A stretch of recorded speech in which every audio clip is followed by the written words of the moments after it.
ஜடமான கல் கூட ஒன்றின் மீது ஒன்று உரசுகிற போது தீப்பொறியை உண்டாக்குகிறது. அப்படியானால் உயிரோட்டமான குருவின் சொல்லம்பு ஜடமான சீடனுக்கு உள்ளே புகுந்து சிந்தையில் நிறைந்து அவனை உயிர் பெற்ற ஜீவனாக ஆக்கி ஆத்ம உறக்கத்தில் இருந்து அவனை விழிக்க வைக்காதா என்ன?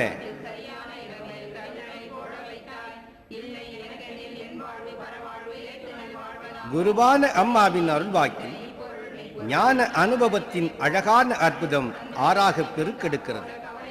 குருவின் வார்த்தைகளும் அது தரும் அனுபவங்களும் சாதாரணமான உலகியல் அனுபவங்களில் இருந்து அறவே வேறுபட்டது. குருவான அடிகளார் கூறுகிற உபதேசம் இதுதான். சத்குருவின் சொல்லம்பு உள்ளே நுழைந்தவுடன் மனதின் சலனம் அழிந்து விடுகிறது. இது கூட ஒரு சமாதி நிலைதான்.